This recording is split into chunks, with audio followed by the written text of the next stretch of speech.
আর এই মেগা সিটিগুলোতে আসলে আমার একটা হাদিসই বারবার মনে পড়ে, যে হাদিসটাকে আমরা হাদিসে জিবরিল বলি।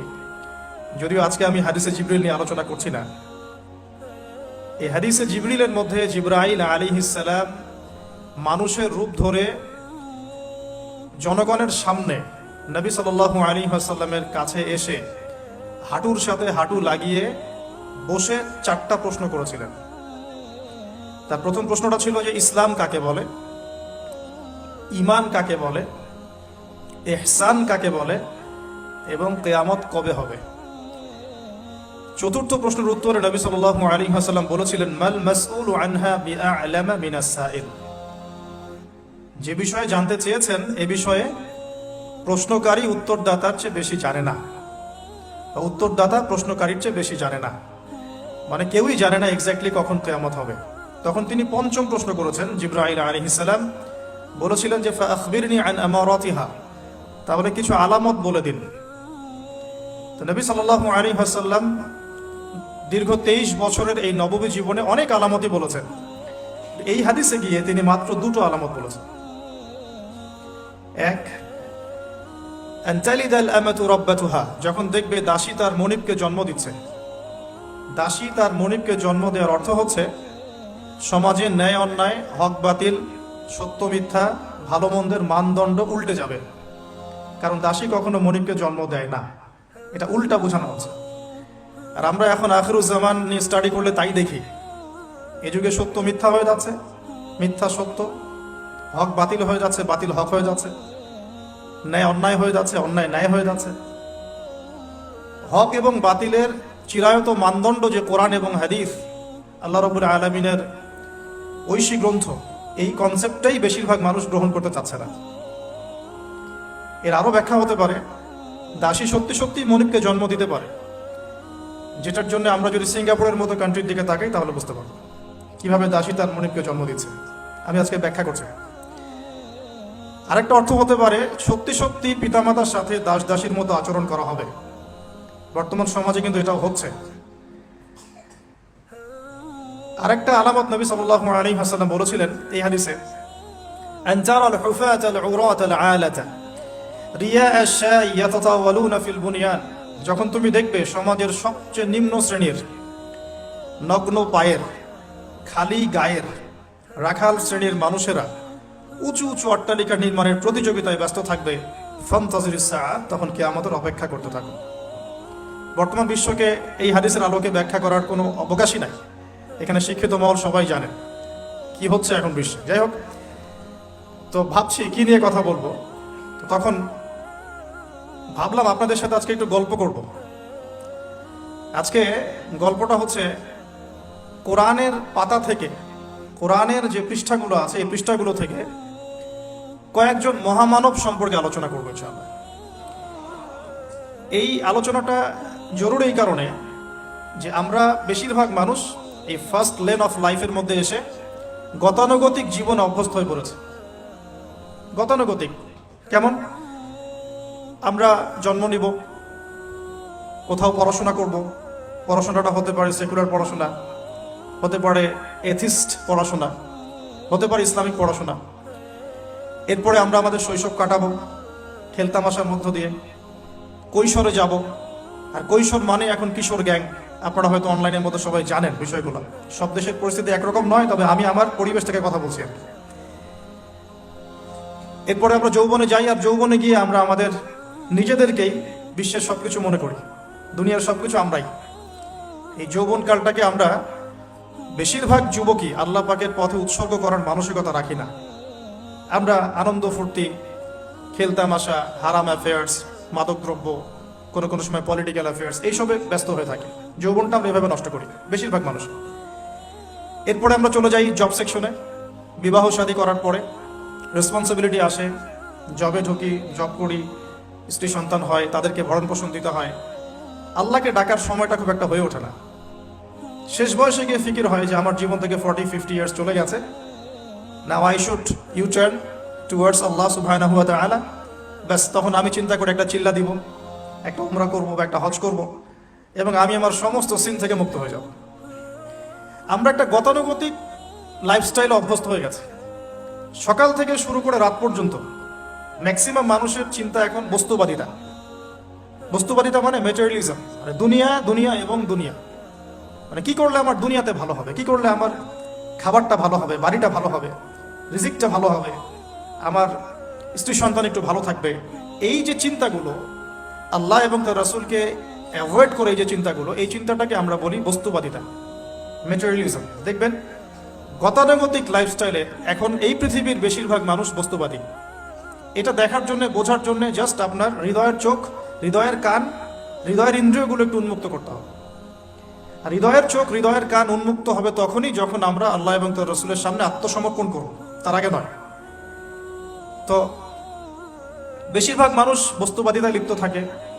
আবার দেখি কিছু মানুষের সারাদিন ফিকির একটাই, পলিটিক্স, পলিটিক্যাল অ্যাফেয়ার্স, পলিটিক্স, কিভাবে পলিটিক্স করবো, কিভাবে অপোজিশনকে ডমিনেট করা যায়, কি করলে তার ক্ষতি করা যাবে, কি করলে তাকে ওভারটেক করে আমি সামনে যেতে পারবো। কিছু মানুষের চিন্তা ইকোনমিক সেকশনে, আল মাল, কিভাবে মাল অর্জন করা যাবে। আমার 2 তলা বাড়ি আছে, কিভাবে 4 তলা হবে। 2টা বিজনেস আছে, কিভাবে 10টা হবে, 5টা হবে। আমার 100% জমি আছে, কিভাবে 200% হবে। আল মাল। এই শ্রেণীর মানুষকে নবী সাল্লাল্লাহু আলাইহি ওয়াসাল্লাম আব্দুদ দিনার বলেছেন, দিনারের দাস। আব্দুল্লাহ নয়, আল্লাহর দাস নয়, দিনারের দাস। আরো কিছু মানুষ আছে, আমরা এখন সায়েন্স এবং টেকনোলজির অগ্রগতির খোরা অজুহাত তুলে সরাসরি আল্লাহকে ডিনাই করে ফেলছে এবং এই মতাদর্শ সমাজে বাস্তবায়নের চেষ্টা করছে। এডুকেশন সেক্টরে হোক, সংস্কৃতির নামে হোক, সামাজিক অ্যাসোসিয়েশনের নামে হোক, মুক্ত চিন্তার নামে হোক, আমরা ডে বাই ডে যুব সমাজের একটা বড় অংশকে এথিস্ট বানাচ্ছি। আবার কিছু মানুষ সারাদিন সংস্কৃতি নিয়ে পড়ে আছে, গান বাজনা, নাট্য, কলা ইত্যাদি ইত্যাদি। কিছু মানুষ সারাটা জীবন ঢোল তবলায় কাটিয়ে দিচ্ছে, কিছু মানুষ সারাটা জীবন একটা গিটারকে নিয়ে কাটিয়ে দিচ্ছে, একটা মিউজিক্যাল ইনস্ট্রুমেন্ট নিয়ে কাটিয়ে দিচ্ছে। কিছু কিছু দিনী বোন সারাটা জীবন অপসংস্কৃতির অন্ধ অনুকরণে কাটিয়ে দিচ্ছেন। এবং আপনাদের কাছে, সরি ফর মাই ল্যাঙ্গুয়েজ, অনেক সময় মনে হচ্ছে সৌন্দর্যই সবকিছু। আল্লাহ রাব্বুল আলামিন হয়তোবা মনে হয় আমার বাহ্যিক সৌন্দর্য দেখেই বিচার করবেন, ভাবতে এরকম। কিছু কিছু যুব সমাজ সারাদিন PUBG, free fire, mobile games, addiction, YouTubing, Facebooking, অস্থির অবস্থা, অস্থির। ঠান্ডা মাথায় 1 সেকেন্ড বসে চিন্তা করতে চাচ্ছে না যে তাকে আল্লাহ বা কেন সৃষ্টি করেছে। তো এইরকম ভেরিয়াস কাইন্ডস অফ পিপল আমাদের এই সমাজের মধ্যে, যে কোনো কান্ট্রির দিকে আপনি তাকাবেন এই দৃশ্যটাই পাবেন। এর মধ্যে গুটি কয়েক কিছু মানুষ আপনি পাবেন, ওয়া কালিলুম মিন ইবাদিয়াশ শাকুর, আমার শুকরগুজার বান্দা, আল্লাহ বলেছেন খুব অল্প হবে। অল্প কিছু মানুষ ইসলাম চর্চা করার চেষ্টা করছে।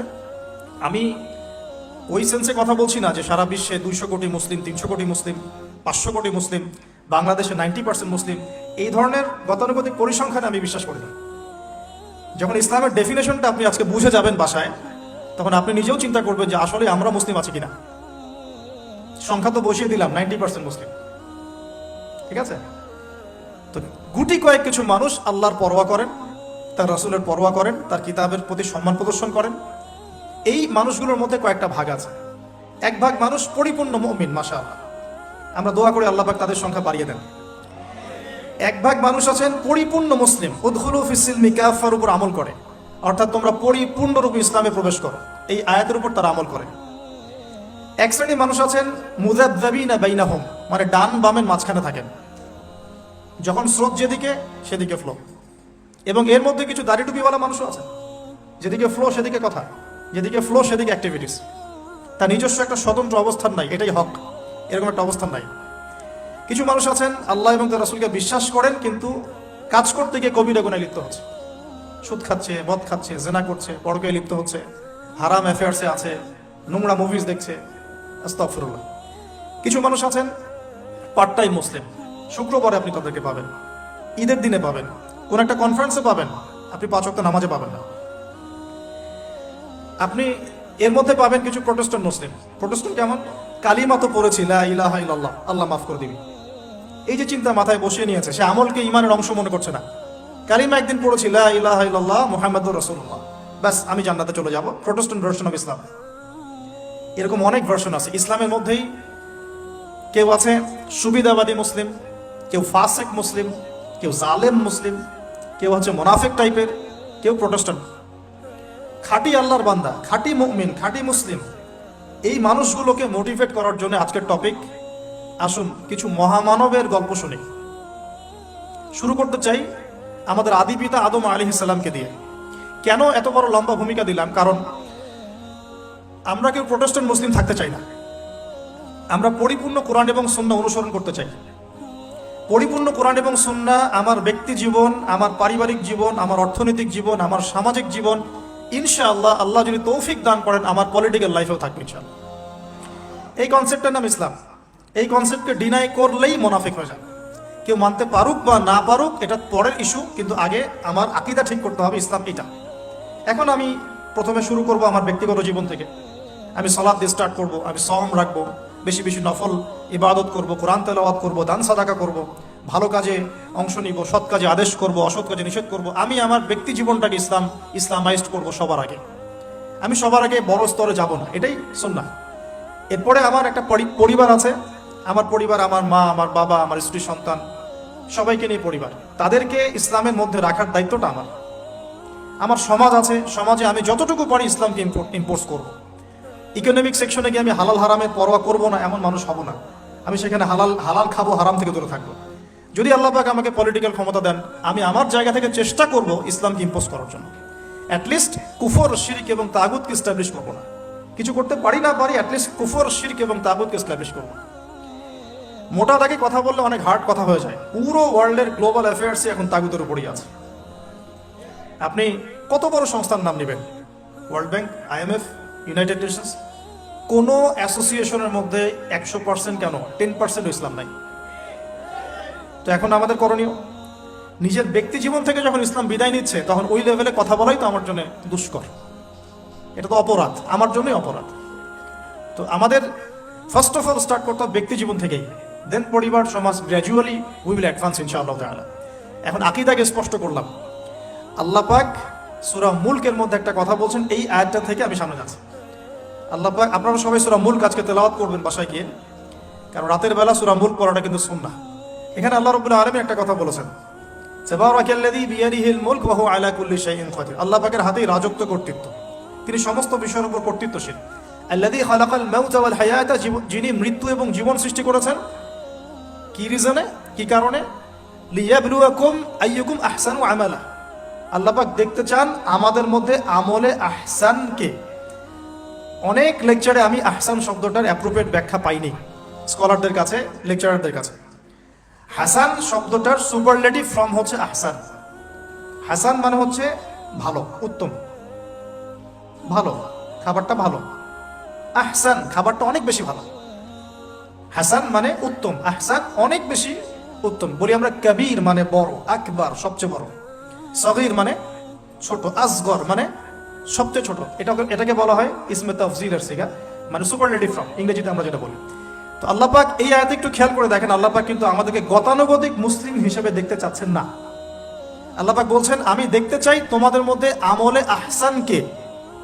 বাস এই শব্দটা যদি বুঝতে পারি আজকের আলোচনার ভিতরে ঢুকতে পারবেন সব।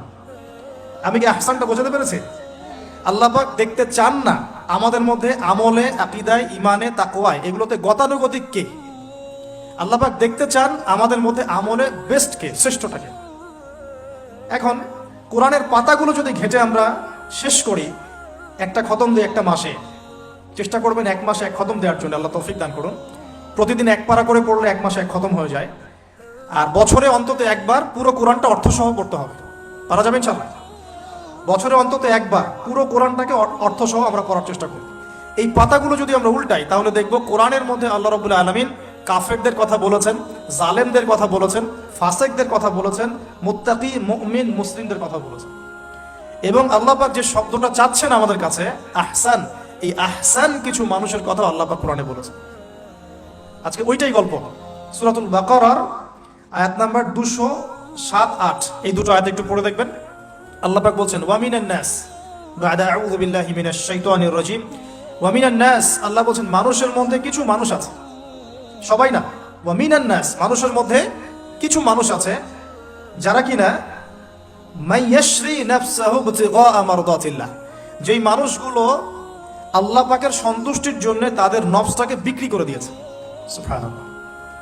চারটাখানি কথা না কিন্তু মানুষের মধ্যে আল্লাহ কিন্তু সূরা বাকারায় বলেছেন শুরুর দিকে, মানুষের মধ্যে কিছু মানুষ আছে যারা মুমিন, কিছু মানুষ আছে যারা কাফের, কিছু মানুষ আছে যারা মুনাফিক, শুরুর দিকে পাবেন।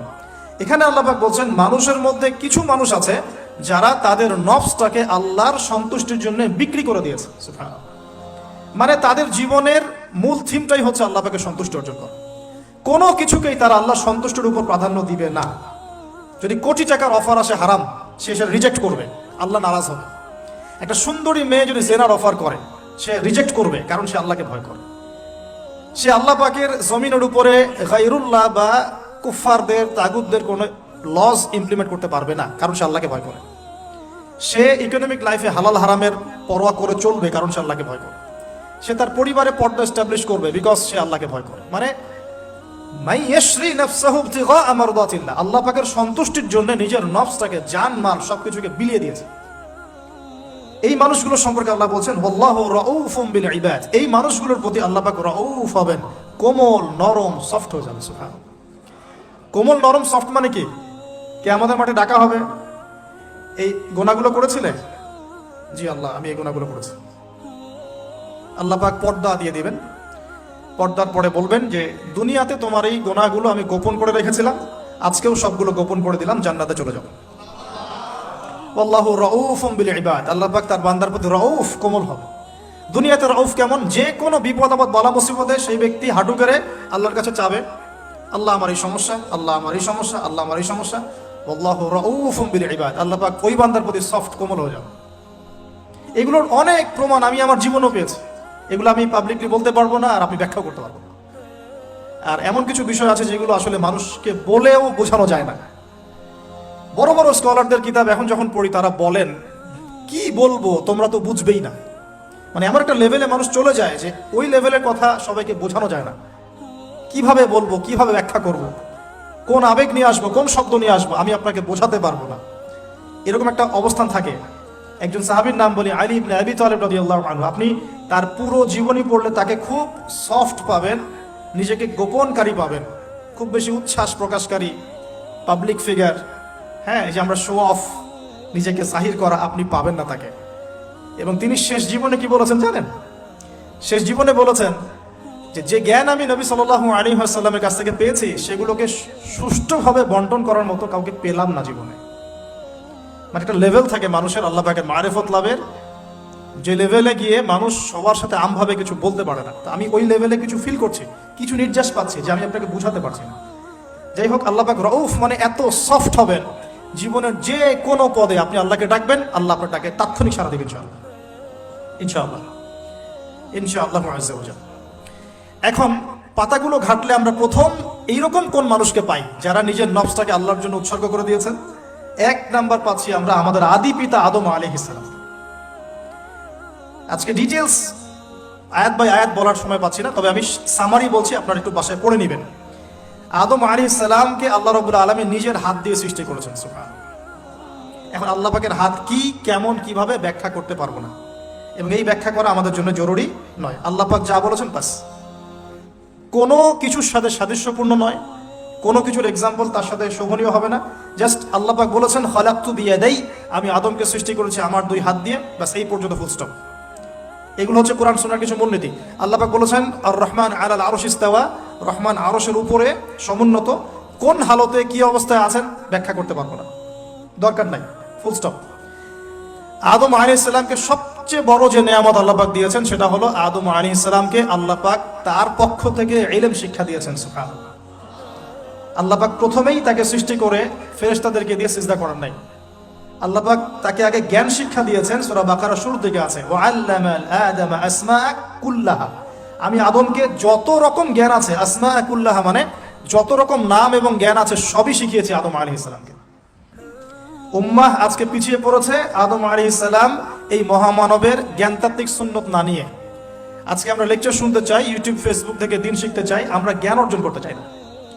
আপনি একটা লেকচারে ডাকেন, আপনি 2-3 লাখ লোক পাবেন, বাংলাদেশেই তো হচ্ছে 2-3-4-5 লাখ লোক, কিন্তু আপনি 5 লক্ষ লোককে 6 মাস একটা সিস্টেমেটিক সিলেবাস দিয়ে পড়াশোনা করতে বলেন, দে উইল ডিনাই। শুরু করে দেন, দেখবেন তার মধ্যে 10 জন বাকি আছে, বাকি সবাই রিজেক্ট করেছে। উম্মার সবচেয়ে বড় সমস্যা এখন, ইয়াংদেরকে স্পেশালি বলছি, জ্ঞানতাত্ত্বিক রেভলিউশনের ঘাটতি আছে। আমরা অনেক কিছু করতে চাই, অনেকে দাওয়ার কথা বলেন, জিহাদ ফি সাবিলিল্লাহর কথা বলেন, ইসলাম প্রতিষ্ঠার কথা বলেন, জ্ঞান অর্জন করতে চান না। ইলম অর্জন ছাড়া আপনি কিছুই করতে পারবেন না দিনের জন্য। Absolutely nothing you can do. আপনি কিছুই করতে পারবেন না। আদম আলাইহিস সালামকে শ্রেষ্ঠত্ব দেওয়া হয়েছে জ্ঞানের মানদণ্ডে। আর কোন জ্ঞান? এই মহাবিশ্বের সব জ্ঞান আল্লাহ পাক তাকে শিখিয়েছেন। আসমা কুল্লাহা, সমস্ত জ্ঞান শিখিয়েছেন। সুবহানাল্লাহ। তাহলে আমাদের পিতাকে আল্লাহ পাক সবচেয়ে প্রথম কোন নিয়ামত দিয়েছেন? জ্ঞানের নিয়ামত। এরপরে আল্লাহ পাক বলেছেন ফেরেশতাদেরকে, ওয়াইয কুলনা লিল মালাইকা উসজুদু লিআদম, এবার তোমরা সবাই আদমকে সিজদা করো। এটা কিসের কারণে? ফিজিক্যাল স্ট্রাকচারের কারণে নয়, এটা কিন্তু জ্ঞানের কারণে, জ্ঞানতাত্ত্বিক সম্মানের কারণে। আর এই সিজদা সম্মানের সিজদা ছিল।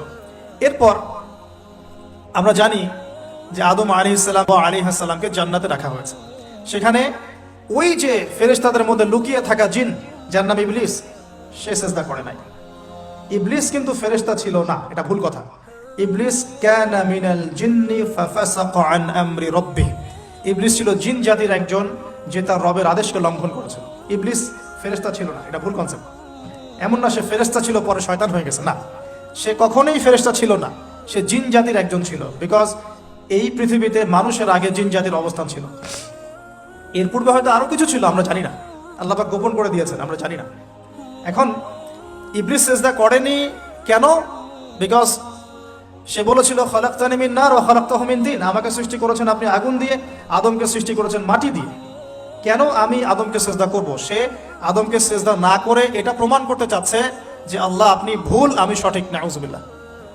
এটাকে বলা হয় বাতিল কিয়াস, বাতিল কিয়াস, ভুল কিয়াস। এবং শুধু তাই নয়, আল্লাহ রাব্বুল আলামিন তাকে ওয়ার্ন করার পরেও সে কিন্তু ইউটার্ন করে তওবা করে ফিরে আসে নাই। সে তার মতের উপর অটল ছিল। পক্ষান্তরে আমাদের পিতামাতা যখন ফল খেয়ে ফেলেছেন জান্নাতে, যখন পোশাক খুলে গেছে, জান্নাতের পোশাক খুলে গেছে, ফল খাওয়ার পর প্রথম যে ঘটনা ঘটেছে, গায়ের পোশাকটা খুলে গেছে। দেখেন, সর্বপ্রথম আমাদের পিতামাতাকে জান্নাতে ফেরেশতাদের সামনে ইবলিস নগ্ন করে দিয়েছে। এটা ছিল আমাদের প্রতি ইবলিসের সবচেয়ে বড় আঘাত। শুরুতে, প্রথম আঘাত। শুরুতে শিরক করাতে পারে নাই, বেদাত করাতে পারে নাই, হারাম খাওয়াতে পারেনি ইত্যাদি। শুরুতে আমাদের পিতামাতাকে সে অবাধ্যতায় লিপ্ত করে গা থেকে জান্নাতের পোশাকটা খুলে ফেলে দিয়েছে। এখান থেকে আমাদেরকে বুঝতে হবে, আজকের এই গ্লোবাল সোসাইটিতে আমরা যে নগ্নতার এই ভয়াল থাবা এবং প্রদর্শনী দেখছি, এটা ওই আসমানের ওই যে ইবলিসের যে চক্রান্ত, তার এই জমিনে বাস্তবায়ন হচ্ছে। বুঝাতে পারিনি মনে হয়, আল্লাহ মাফ করুন। ইবলিস আমাদের পিতামাতার গা থেকে কাপড় খুলে ফেলে দিয়েছিল। সূরা আরাফে আল্লাহ পাক এটা বলেছেন, ইয়ানজিউ আনহুমা লিবাসাহুমা লিইউরিয়াহুমা মিন সাওয়াতিহিমা। হে বনু আদম, তোমরা সতর্ক থেকো, তোমাদের পিতামাতার গা থেকে কিন্তু ইবলিস কাপড় খুলে ফেলেছিল, তোমরা পৃথিবীতে গিয়ে আবার সেই কাজ করো না। তাহলে এখন আমরা একটু বুঝতে চেষ্টা করি, ইন্টেলেকচুয়াল অডিয়েন্স সবাই আমরা, আমাদের ক্রিটিক্যাল থিঙ্কার্স দরকার। তাহলে এখন যে সোসাইটির মধ্যে নগ্নতার, বেহায়াপনার সয়লাভ চলছে, every single city and country, including Dhaka, the city of Akhiruzzaman, সেটাও। তো দেখেন কোথায় আপনি মানে শালীনতা পাচ্ছেন। ইসলামিক কান্ট্রি হিসেবে আলহামদুলিল্লাহ এখানে অনেক কিছু পান। ওয়ার্ল্ডের অন্যদিকে তাকিয়ে দেখেন। তার মানে ইবলিসের ওই এজেন্টটা এখন পৃথিবীতে কিছু মানুষ বাস্তবায়ন করছে। তাদের সাথে ইবলিসের একটা যোগসূত্র আছে, আদর্শিক। আল্লাহ পাক আমাদের মা বোনদেরকে বেপরদামি থেকে হেফাজত করুন এবং আমাদের চোখগুলোকে আল্লাহ পাক পবিত্র করুন। আর কিভাবে আপনি চোখ নামিয়ে চলবেন এই সমাজের মধ্যে, এটা এত সহজ নয়। আমরা খুব ভালো করে জানি এটা এত সহজ নয়। তো দেখুন, অনেক ভিতরে চলে যাচ্ছি। আদম আলাইহিস সালাম, হাওয়া আলাইহিস সালামকে সর্বপ্রথম নগ্ন করে দিয়েছে ইবলিস। তারা কিন্তু তওবা করে ফিরে এসেছেন। কি সেটা? রব্বানা, আমরা বলি রব্বানা যালামনা আনফুসানা ওয়া ইল্লাম তাগফির লানা ওয়া তারহামনা লানাকুনান্না মিনাল খাসিরিন। যখনই আমাদের পিতামাতা বুঝতে পারলেন যে তারা একটা ভুল করে ফেলেছেন, তখন তারা তওবা করে ইউটার্ন করলেন আল্লাহর দিকে, যেই কাজটা ইবলিস করে নাই। এই কাজটা ইবলিস না করার কারণে সে কাফের হয়ে গেছে, চিরস্থায়ী জাহান্নামী হয়ে গেছে। আর এই তওবা করে ফিরে আসার কারণে আমাদের পিতামাতা জান্নাতি হয়ে গেছে। আল্লাহ পাক এই কারণেই তার রাসূলের মাধ্যমে জানিয়েছেন যে প্রত্যেক আদম সন্তান, কুল্লু বনি আদম খাত্তা, প্রত্যেক বনু আদম হচ্ছে পাপী। আমরা সবাই পাপী, আমরা সবাই পাপী। পাপের তো শেষ নাই আমাদের, আল্লাহ মাফ করুন। ওয়া খায়রুল খাত্তাইন আত-তাওয়াব। যারা তওবা করে ফিরে আসে এরাই হচ্ছে শ্রেষ্ঠ পাপী। জীবনের যে কোনো সময় যদি কেউ খালেস ভাবে আল্লাহর দিকে তওবা করে ফিরে আসতে পারে, আল্লাহ পাক এক মুহূর্তের মধ্যে তার আমলনামার সমস্ত গুনাহ মাফ করে নেকি দিয়ে পরিবর্তন করতে পারে। এগুলো হাদিস থেকে বলছি, ডিটেলস বলতে পারছি না আমি কোডগুলো। তো এখন এই মহামানবের জীবন থেকে আমরা কি শিখলাম? দেখুন, তাকে আল্লাহ পাক ইলমের নিয়ামত দিয়েছেন। তার মানে আমরা যদি গতানুগতিক মুসলিম না হয়ে এক্সট্রা অর্ডিনারি মুসলিম হয়ে আল্লাহর সাথে সাক্ষাৎ করতে চাই, দুনিয়াতে বেঁচে থাকতে চাই, পরকালে জান্নাত চাই, তাহলে আমাদেরকে আগে ইলমের চর্চা করতে হবে। এবং এই জ্ঞানের চর্চা মানে ক্লাসিক্যাল সিলেবাসে আপনাকে পড়াশোনা করতে হবে, শুধু একটা লেকচার শুনে নয়, ফেসবুক ইউটিউব দেখে তো মোটেই নয়। এখান থেকে মাঝে মাঝে কিছু নলেজ নেওয়া যায়, কিন্তু এগুলো কখনো কনস্ট্রাকটিভ নলেজ নয়। বরেণ্য ওলামায়ে কেরাম যারা থাকবেন আপনাদের বেস্ট পসিবল ওয়েতে, তাদের কাছে গিয়ে পরামর্শ করে বইপত্র পড়তে হবে। আদারওয়াইজ আপনার মেমোরি এবং জ্ঞানটা বিক্ষিপ্ত হয়ে যাবে। এখনকার ইয়াং জেনারেশনের অন্যতম সেরা প্রবলেম হচ্ছে তাদের মস্তিষ্ক বিক্ষিপ্ত। তাদের মস্তিষ্কে কনস্ট্রাকটিভ কোনো সিলেবাসের পড়াশোনা নাই। আজকে এই বই, কালকে ওই বই, কালকে আদনান ভাইয়ের লেকচার, পরশুদিন আজহারি ভাইয়ের লেকচার, তারপরের দিন আরেক ভাই, তারপর আরেক ভাই। আবার সমাজে তো এক একজন এক এক কথাও বলছে, তখন তার মাথাটা পুরো পাজলড, হ্যাঁ, ম্যাসাকার্ড। এই মাসালা এটা বলছেন, ওই মাসালা ওইটা, তাহলে ওইটা কি হবে, ওইটা কি হবে? সলিউশন হচ্ছে ক্লাসিক্যাল ইসলামিক সিলেবাস পড়াশোনা করতে হবে। আমি খুব শর্ট করে গেলে সাবজেক্টগুলো বলে দিই আপনাদেরকে। এক নম্বর, ফার্স্ট অফ অল কোরআনুল কারীম। কোরআনুল কারীমের মধ্যে থাকবে authentic recitation, translation, Quranic grammar এবং অ্যারাবিক ল্যাঙ্গুয়েজ, 4টা বিষয়। তারপর থাকবে হাদিস নবী সাল্লাল্লাহু আলাইহি ওয়াসাল্লাম। হাদিসের মধ্যে সহজ হাদিসের কিতাবগুলো পড়তে হবে।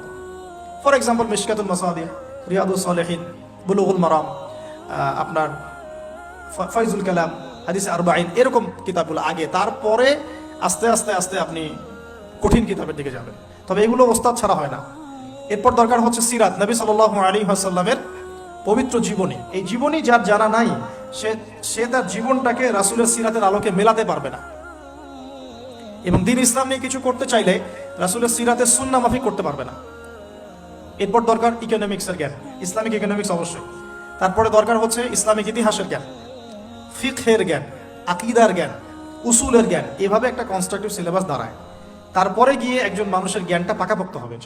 সময় লাগুক না, 10 বছর, 15 বছর, 20 বছর। আমরা দোয়া করি আল্লাহর কাছে, আল্লাহ পাক আগামী পুরো 20 বছর আমাদেরকে পড়াশোনা করার তৌফিক দান করুন। পড়তে থাকবো। আমাদের বেশি কথা বলার দরকার নেই, পড়তে থাকবো, জানতে থাকবো। এখন তাহলে আমরা আজকে প্রথম একটা লেসন পেলাম, গতানুগতিক মুসলিম না হয়ে এক্সট্রা অর্ডিনারি মুসলিম হতে হলে প্রথমে এই মহামানবের জ্ঞানতাত্ত্বিক শিক্ষা নিতে হবে, ইলমের মেহনত হবে ইনশাআল্লাহ তাআলা। আল্লাহ পাক আমাদের সবাইকে জ্ঞানের মেহনত করার তৌফিক দান করুন এবং আমাদের পরিবারে জ্ঞান প্রতিষ্ঠার তৌফিক দান করুন, আমাদের বাচ্চাদের মধ্যে সেই জ্ঞান প্রবেশ করানোর তৌফিক দান করুন। আর প্রয়োজন হচ্ছে তাওবাহ, আত-তাওবাহ। আদম আলাইহিস সালাম ভুল করেছেন, আমরাও ভুল করি, কিন্তু শয়তানের পাল্লায় পড়ে ভুল করলেই তার তাবেদারি করতে হবে না, বরং যখনই আমাদের স্মরণ হবে আমরা ইউটার্ন করবো আল্লাহর দিকে, তওবা করে। দ্বিতীয় মেসেজ হচ্ছে বেশি বেশি তওবা ইস্তেগফার করব। দিনে কমপক্ষে 100 বার পড়তে পারি আস্তাগফিরুল্লাহাল্লাযী লা ইলাহা ইল্লা হুয়াল হাইয়ুল কাইয়্যুম ওয়া আতুবু ইলাইহি, অথবা এতটুকু অ্যাটলিস্ট আস্তাগফিরুল্লাহ ওয়া আতুবু ইলাইহি, আস্তাগফিরুল্লাহ ওয়া আতুবু ইলাইহি, বাস এতটুকু। নবী সাল্লাল্লাহু আলাইহি ওয়াসাল্লাম দিনে 100 বার তওবা করতেন, কোন হাদিস এসেছে 70 বার তওবা করতেন।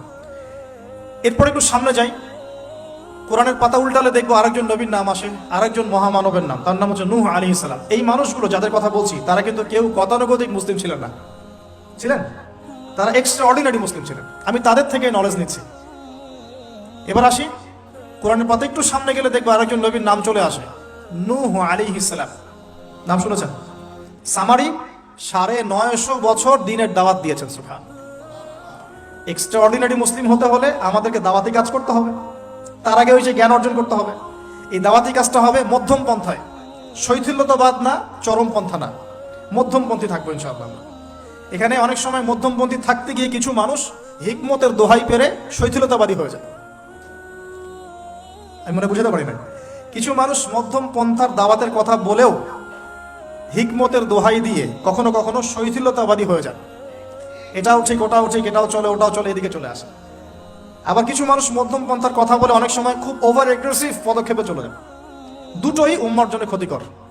এই জন্যই ক্লাসিক্যাল ওলামায়ে কেরামের সাথে পরামর্শ ভিত্তিক চলাফেরা করা উচিত। তাহলে তারা ডাইরেকশন দিতে পারবেন যে কোনটা এই প্রেক্ষাপটে করা উচিত, কোনটা করা উচিত না। তো নূহ আলাইহিস সালামের জীবন থেকে আমরা শিখছি দাওয়াতের মেহনত করতে হবে। এটা আমি আজকেও শিখলাম নতুন করে। নিজের মধ্যেই মনে হলো যে আমার সামনে যে ভাই গাড়ি ড্রাইভ করছেন তাকে তো দুটো কথা বলতে পারতাম, কেন বললাম না? যে ইমামের পিছনে নামাজ পড়ে আসলাম তাকে তো দুটো কথা বলতে পারতাম, কেন বললাম না? বলতে পারতাম যে ইমাম সাহেব আপনি শুনুন, নবী সাল্লাল্লাহু আলাইহি ওয়াসাল্লাম বলেছেন দুনিয়ার সবচাইতে নিকৃষ্ট চোর হচ্ছে সে ব্যক্তি যে রুকু সেজদা ঠিকমতো আদায় করে না। চুরি করলে চোরের হাত কেটে ফেলতে হয়। যদি কেউ আমার ফোনটা চুরি করে, ইসলামিক লস কি বলছে? তার হাতটা কেটে ফেলতে হয়। আর নবীজি বলছেন সবচেয়ে নিকৃষ্ট চোর সে ব্যক্তি যে ব্যক্তি রুকু সেজদা ঠিকমতো আদায় করে না। তো আমরা এরকম দাওয়াতের অনেক ক্ষেত্র পাই। নিজেও ফিল করলাম যে না, আসলে মনে হয় আমি পরিপূর্ণ দায়ী হতে পারছি না। আমি তো এই যে বিমানে আসলাম তার কেবিন ক্রুদেরকে দাওয়াত দিতে পারতাম, অ্যাটলিস্ট স্বাধীনতার একটা আয়াত শোনাতে পারতাম যে এই পোশাকগুলো মেয়েদের পরা উচিত নয়। যে পোশাকটা আপনি পরে আছেন, আকাশে উঠছে, সুবহানাল্লাহ, 1 সেকেন্ডের মধ্যে প্লেন ক্র্যাশ করতে পারে। Possible or not possible? 1 সেকেন্ডের মধ্যে। সেখানে আমি কিভাবে আল্লাহর জিকির বাদ দিয়ে বেহায়াপনা লিপ্ত হতে পারি? বিশ্বাস করেন, হয়তোবা আমি একটু দুর্বল মনের মানুষ কিনা জানি না, কিন্তু আমি এয়ারে উঠলে আমার সবসময় ফিকির থাকে লা ইলাহা ইল্লাল্লাহ লা হাওলা ওয়ালা কুওয়াতা ইল্লা বিল্লাহ আস্তাগফিরুল্লাহ ওয়া আতুবু ইলাইহি। মানে আমি মনে হয় যে আল্লাহ পাক ধরে রেখেছেন আমাকে, এটা ফিল করে আল্লাহ ধরে রেখেছেন বলে যেতে পারছি। ওখানে আমরা কিভাবে নগ্নতা প্রদর্শনী করতে পারি, কিভাবে করতে পারি? তো দাওয়াতের অনেক ক্ষেত্র সামনে আসে। আপনার সন্তানকে, আপনার স্ত্রীকে, আপনার প্রতিবেশীকে, ড্রাইভারকে, সবজিওয়ালাকে আমরা দাওয়াত দিতে পারি। বাট আমি মনে হচ্ছে যে আমি আসলে কথাটা বলছি বড় গলায়, আমি এখন নিজেও এটা হতে পারি নাই। আল্লাহ পাক আমাদেরকে হওয়ার তৌফিক দান করুন। নূহ আলাইহিস সালাম 950 বছর দাওয়াত দিয়েছেন। একটা খালি এক্সাম্পল দিচ্ছি, তিনি সূরা নূহের মধ্যে আল্লাহ পাক বলেছেন, নূহ আলাইহিস সালাম আল্লাহকে বলছেন রব্বি, হে আমার রব, ইন্নী দাআউতু কওমি লাইলা ওয়া নাহারা, আমি আমার এই কওমকে প্রতিদিন প্রতি রাত দাওয়াত দিয়েছি। সুবহানাল্লাহ, প্রতিদিন প্রতি রাত। আজকে এসেছি, হয়তো 2-3 মাস পরে আপনাদের এখানে আবার আসতে পারি। প্রতিদিন প্রতি রাত কিন্তু আমি দাওয়াতি কাজ করতে পারছি না, আমরা কেউই করছি না। নূহ আলাইহিস সালাম বলছেন আমি বিনা আজর, কোনো আজর ছাড়াই, কোনো স্বার্থ ছাড়াই, আল্লাহ আমি আমার কওমকে দিন রাত দাওয়াত দিয়েছি। ওয়ালাম ইয়াজিদহুম দুআই ইল্লা ফিরারা, যখনই দাওয়াত দিয়েছি আমার দাওয়াত শুনে তারা খালি পৃষ্ঠ প্রদর্শন করেছে। কেউ মাথা ঢেকে ফেলেছে, কেউ মুখ কান বন্ধ করেছে, হ্যাঁ, কেউ আমাকে পাগল বলেছে, মজনুন বলেছে। এমনকি তিনি যখন নৌকা বানাচ্ছেন আল্লাহ পাকের আদেশে, মানুষ পাশ দিয়ে হেঁটে যায় আর টিটকারি করে, কবে মরুভূমিতে নৌকা চলবে? নূহ, তোমার এই নৌকা মরুভূমিতে চলবে কবে? মানুষ টিটকারি মারে। তো এখনো দেখবেন স্ক্যাটোলজিক্যাল কথা বললে, আখিরুজ্জামানে কথা বলে অনেকেই মজা নেয়। কবে আসবে ক্যাশলেস সোসাইটি? বললাম তো চলে আসছে। কবে আসবে মালহামা? বলছি চলে আসবে। কবে আসবে বড় বড় ভূমিকম্প? আসছে, সবর করেন। তো নূহ আলাইহিস সালামের জীবন থেকে শিক্ষা আমরা দাওয়াত দিব। আমরা ফার্স্ট অফ অল জ্ঞান অর্জন করব, ক্লাসিক্যাল সিলেবাস পড়াশোনা করব, ওলামায়ে কেরামের সাথে সহবত রাখবো এবং দাওয়াতি কাজ করবো ইনশাআল্লাহ। এবং এখানে আমরা মধ্যমপন্থী থাকবো, নট চরমপন্থা, নট শৈথিলতাবাদ। নূহ আলাইহিস সালামের জীবন থেকে আরো দাওয়াত, দিন রাত দাওয়াতের মেহনত করা, দিন রাত দাওয়াতের মেহনত করা। আল্লাহ পাক আমাকে আপনাদের সবাইকে তৌফিক দান করুন। কতদিন? 950 বছর। কত বছর? 950 বছর। পুরো আব্বাসীয় খেলাফত ছিল 509 বছর কি 10 বছর মেবি। পুরো আব্বাসীয় খেলাফত 510 বছরের মতো। উমাইয়াদের ছিল 93 ইয়ার্স। আমাদের নবী সাল্লাল্লাহু আলাইহি ওয়াসাল্লামের দাওয়াতের মিশন বয়স ছিল 23 বছর। 950 বছর দাওয়াত দেওয়ার পর তাফসীরের কিতাবে এসেছে 40 or 80 ফ্যামিলিজ, এই 40 বা 80টা ফ্যামিলি ইসলাম কবুল করেছে। তার মানে এখানে শিক্ষা, এক্সট্রাঅর্ডিনারি মুসলিম হতে হলে দাওয়াতের মেহনতে হতাশ হওয়া যাবে না, লেগে থাকতে হবে, লম্বা সময় ধরে দাওয়াত দিতে হবে। আল্লাহ পাক আমাকে আপনাদের সবাইকে লম্বা সময় ধরে বিশ্বে দাওয়াতি কাজ করার তৌফিক দান করুন। আর সামনে যাই। নিজের ছেলে ইসলাম কবুল করে নাই নূহ আলাইহিস সালামের, নিজের স্ত্রী ইসলাম কবুল করে নাই। তার মানে আমাদের ফ্যামিলিগুলো এমন হতে পারে যে ফ্যামিলি নিজের ছেলে কথা শুনছে না, নিজের স্ত্রী কথা শুনছে না। পরোয়া করতে হবে না, তাদের পরোয়া করতে হবে না, শুধু দাওয়াত দিতে হবে। সেই অবস্থা লূত আলাইহিস সালামেরও, তারও স্ত্রী ইসলাম কবুল করছে না। আল্লাহ পাক তাদেরকে ধ্বংস করেছেন। নূহ আলাইহিস সালাম লূত আলাইহিস সালামকে উদ্ধার করেছে। তো এখানে আমরা আমাদের দিনী বোনদেরকে রিকোয়েস্ট করব, আপনারা সবাই আপনাদের ফ্যামিলিতে খাদিজা রাদিয়াল্লাহু আনহা, আয়েশা রাদিয়াল্লাহু আনহা রোল প্লে করেন। নূহ আলাইহিস সালাম আর লূত আলাইহিস সালামের স্ত্রী রোল প্লে করবেন না।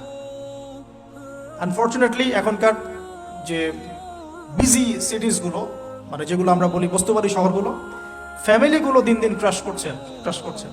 সম্পর্কের টানাপোড়া, বিচ্ছেদ, ডিভোর্সড, আকীদা আদর্শের মিল নাই, স্বামী ইসলাম প্র্যাকটিস করলে স্ত্রীর সমস্যা, স্ত্রী প্র্যাকটিস করলে স্বামীর সমস্যা। এই প্রবলেমসগুলো আমাদেরকে সলভ করতে হবে। আল্লাহ পাক আমাদেরকে সবর করার তৌফিক দান করুন। পারিবারিক তালিমটা খুব বেশি ইম্পর্টেন্ট। পরিবারের তালিম চালু করা উচিত। পরিবারে কোরআন এবং হাদিসের কিতাবগুলো থেকে দার্সের ব্যবস্থা করা উচিত এবং সপরিবারেই ওলামায়ে কেরামদের সাথে পরামর্শ করে চলা উচিত। ইনশাআল্লাহ ভালো হবে, আল্লাহ পাক তৌফিক দান করুন। আমি নূহ আলাইহিস সালামের আরেকটা কথা বলে শেষ করি।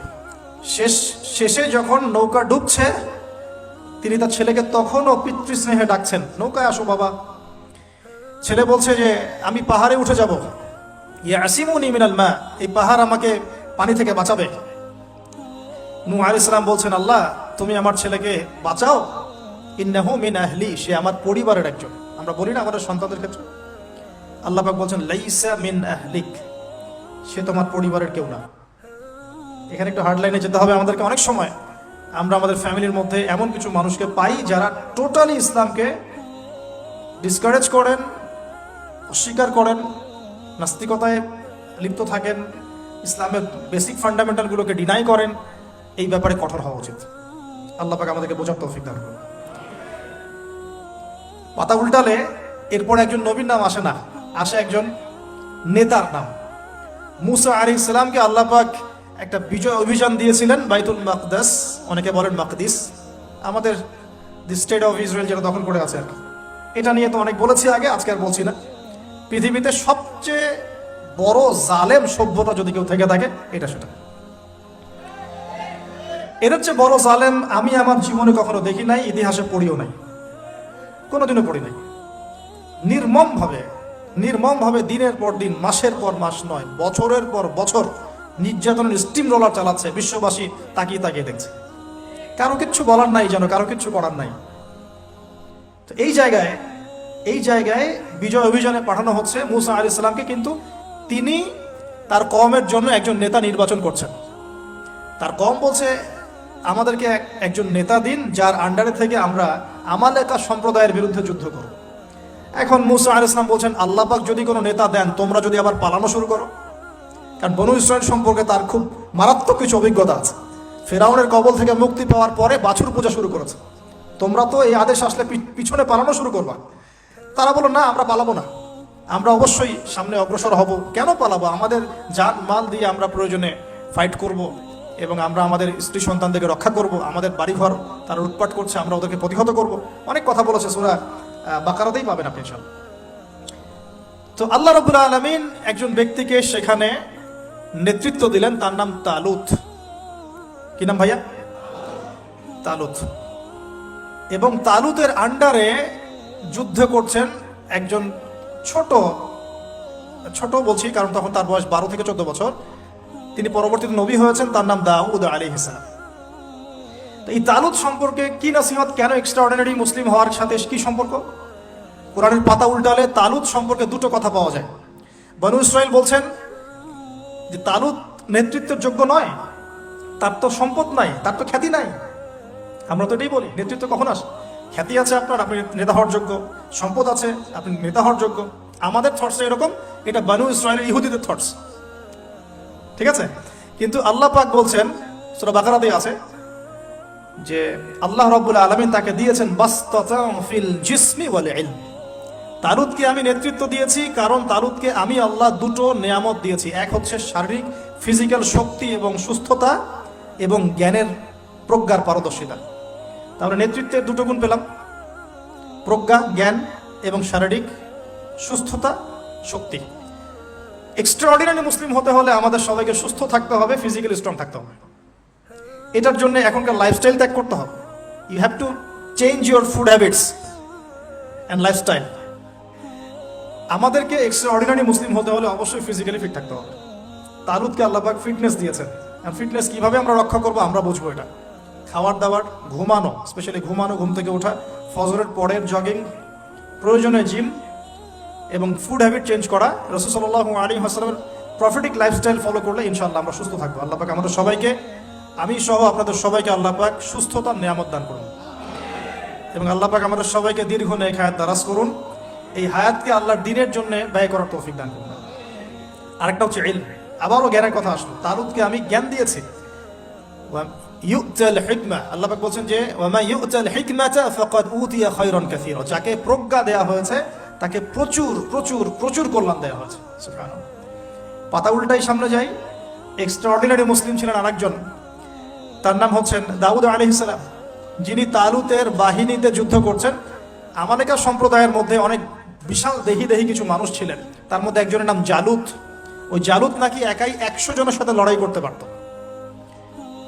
তো তালুত যখন নদী পার হচ্ছে তখন বলেছিল যে কেউ পানি খাবে না, শুধুমাত্র 1 ঢোক পানি খেতে পারবে। যে ব্যক্তি পানি খাবে তাহলে ইসলামের সে আমার কিন্তু অন্তর্ভুক্ত হতে পারবে না। তাফসিরে আসছে মাত্র 313 জন সৈন্য পানি না খেয়ে থাকতে পেরেছে। ওই যে বদরে 313 জন, ঠিক তালুতের যুদ্ধেও 313 জন।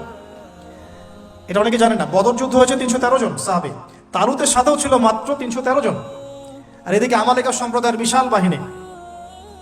এখন আমালেকা সম্প্রদায়ের মধ্যে এক যোদ্ধা আছে, তার নাম জালুত, যে একাই 100 জনের সাথে লড়াই করতে পারে। আল্লাহ রাব্বুল আলামিন তার সাথে মোবারাজার জন্য দাউদ আলাইহিস সালামকে আদেশ করছে। দাউদ আলাইহিস সালামের বয়স তখন 14 বছর। বলা হচ্ছে তাফসীরের কিতাবে, দাউদ আলাইহিস সালাম দূর থেকে একটা গুলতি বলি আমরা, বাটুল গুলতি টাইপের, এগুলো নিক্ষেপ করে এটা সরাসরি তার এই 2 চোখের মাঝখানে গিয়ে লাগিয়েতেই তার ইন্তেকাল হয়ে গেছে, মৃত্যু হয়ে গেছে। জালুত শেষ। এটা দেখে আমালেকা সম্প্রদায় পিছনে পালানো শুরু করেছে। 313 জন নিয়ে এই মুসা আলাইহিস সালামের নেতৃত্বে, তালুতের নেতৃত্বে এই বাহিনী বাইতুল মাকদিস বিজয় করেছিল। এই বাইতুল মাকদিসের হিস্ট্রি অনেক অনেক প্রাচীন। এরা তো এখানকার নতুন আবর্জনা, এরা এখানকার নতুন নব্য আবর্জনা, কারণ এর হিস্ট্রি অনেক লম্বা, অনেক লম্বা। এর হিস্ট্রি এত লম্বা যেটা নিয়ে একটা কিতাবই লেখা যায়, যে জেরুজালেমের হিস্ট্রি, এই ইতিহাস পড়ে দেখেন। তো যাই হোক, এখন দাউদ আলাইহিস সালাম থেকে আমাদের কি শিক্ষা আছে একটু দেখি। এক্সট্রাঅর্ডিনারি মুসলিম হতে হলে কি করতে হবে? দাউদ আলাইহিস সালাম সম্পর্কে আল্লাহ রাব্বুল আলামিন 2টো কথা বলেছেন। এক, আল্লাহ রাব্বুল আলামিনের কাছে দাউদ আলাইহিস সালামের নামাজ অনেক অনেক বেশি পছন্দের ছিল এবং আল্লাহ রাব্বুল আলামিন দাউদ আলাইহিস সালামের রোজাটা অনেক বেশি পছন্দ করতেন। আমরা কি জানি তিনি কেমন করে রোজা রাখতেন? একদিন রোজা রাখতেন, পরের দিন রাখতেন না, তারপরে আবার রাখতেন, তারপর রাখতেন না, তারপর আবার রাখতেন, তারপর রাখতেন না। এইভাবে তিনি সারা বছর রোজা রাখতেন। সুবহানাল্লাহ। এবং রাতের বেলা এত চমৎকার করে জাবুর তেলাওয়াত করতেন আর নামাজে দাঁড়িয়ে থাকতেন। তার এই জাবুরের তেলাওয়াত শুনতে পাখি, অনেক তাফসীর আসছে পাখি, মাছ, অন্যান্য প্রাণী, তারা এসে চুপ করে বসে তার তেলাওয়াত শুনতো। এগুলো কোনো গাল গল্প নয়। বিশ্বাস করেন আল্লাহ পাকের এই পৃথিবীতে যত মাখলুক আছে সবাই আল্লাহর ইবাদত করে, সবাই। আল্লাহ পাক তো আমার নামাজের মুখাপেক্ষী নন। আসমান নামাজ পড়ছে, জমিন নামাজ পড়ছে, চন্দ্র সূর্য নামাজ পড়ছে, পাহাড় পর্বত নামাজ পড়ছে। একজন সুফি পীর সাহেবের সাথে সাক্ষাৎ হয়েছিল, তিনি বলেছেন যে আমাদের বডির মধ্যে যে কীটপতঙ্গগুলো থাকে সেগুলো তাসবিহ পাঠ করে। তো আল্লাহ পাক তো আমার নামাজের মুখাপেক্ষী নন। তো এখান থেকে এক্সট্রাঅর্ডিনারি মুসলিম হতে হলে, আহসান হতে হলে আমাদেরকে নামাজ ঠিক করতে হবে। আল্লাহ পাক আমাদের সবাইকে দাউদ আলাইহিস সালামের মতো সুন্দর করে নামাজ পড়ার তৌফিক দান করুন। আর দাউদ আলাইহিস সালামের এই সুন্নতের উপর আমল কে করেছেন সবচেয়ে বেশি? আমাদের নবী মুহাম্মদ সাল্লাল্লাহু আলাইহি ওয়াসাল্লাম। অ্যাট লিস্ট আমরা তার উম্মত, তার মতো করে নামাজটা তো পড়তে শিখব। বিশ্বাস করেন এখন ম্যাক্সিমাম মসজিদ, আমি এখানকার অবস্থা জানি না, আমি আমার লোকালিটির কথা বলছি, ম্যাক্সিমাম মসজিদ বাইতুল্লাহ থেকে এখন বাইতুল নাস হয়ে গেছে। বুঝতে পারেননি?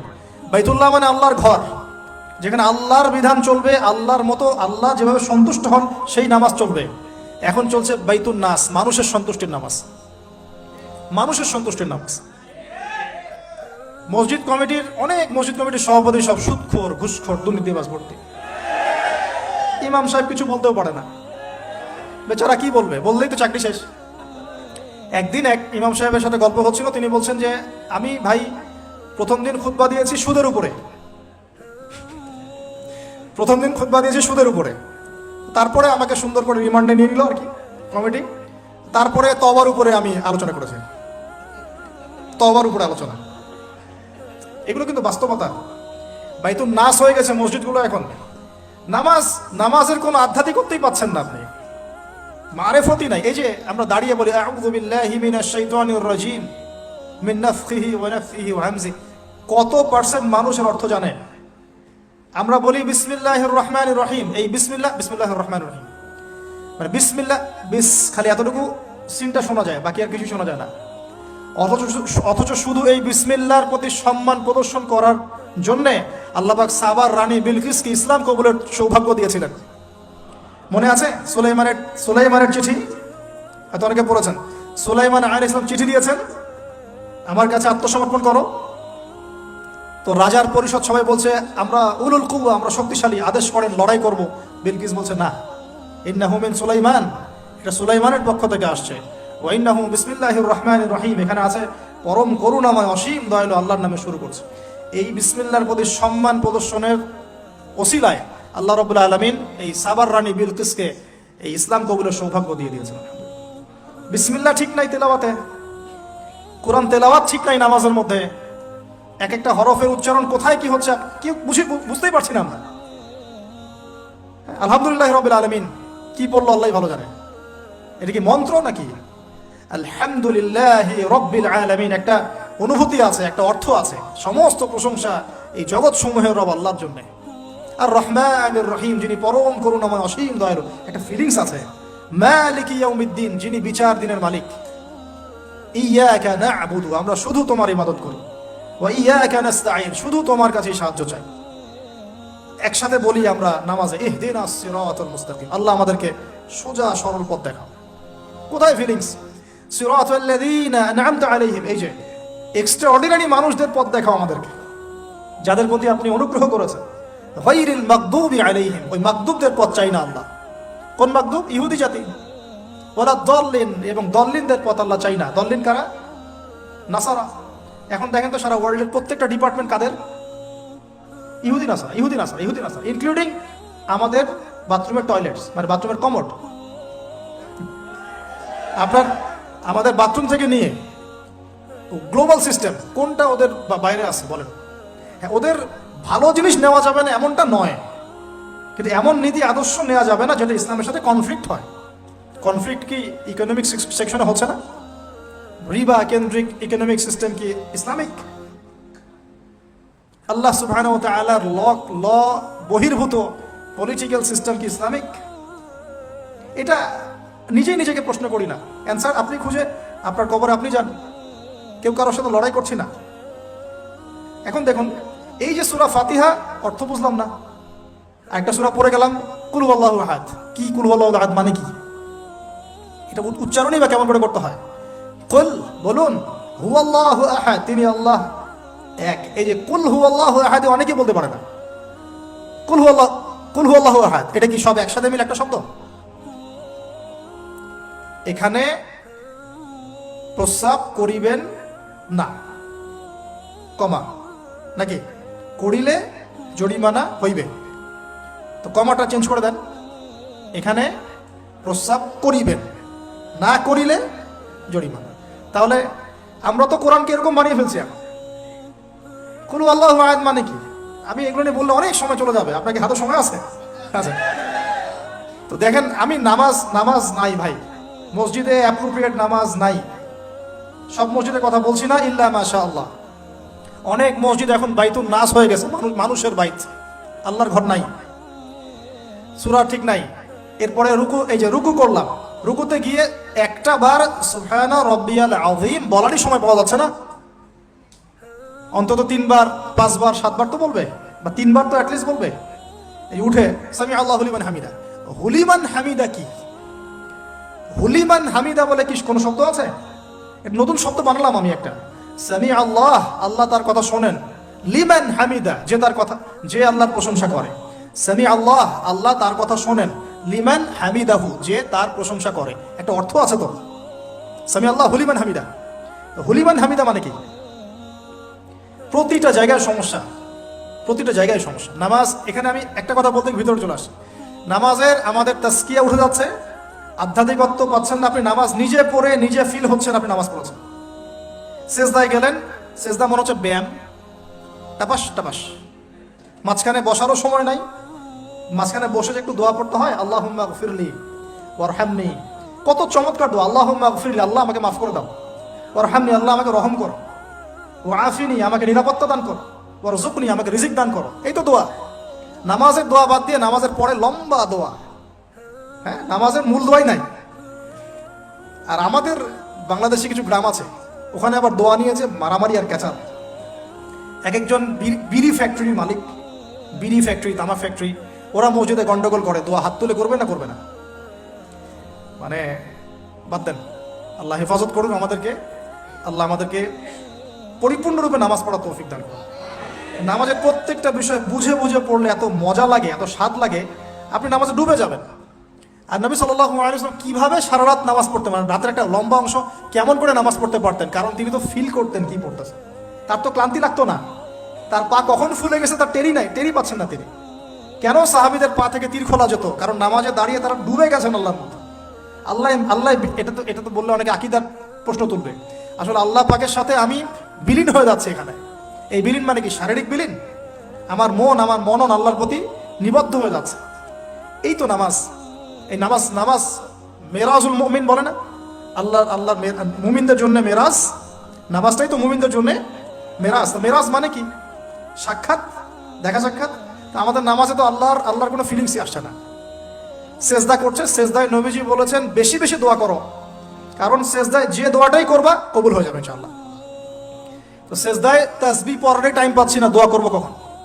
একটা দোয়া করতে গিয়ে দেখলাম ইমাম সাহেব তাশাহুদ শুরু করে দিয়েছে, আর আমি তাশাহুদ ধরতে গিয়ে দেখলাম তাশাহুদ শেষ করতে করতে সালাম শেষ, আমার দরুদ শরীফ বাকি আছে। তো ওই জন্য বিশ্বাস করেন আমি নামাজটা আবার দৌড়ায় পড়ে আসছি, মাগরিবের নামাজ। ছোট ভাইকে নিয়ে বললাম পাশে দাঁড়া, নামাজ হয় নাই। কেন হয় নাই? রুকু সেজদা করতে পারি নাই, নামাজ হবে কিভাবে?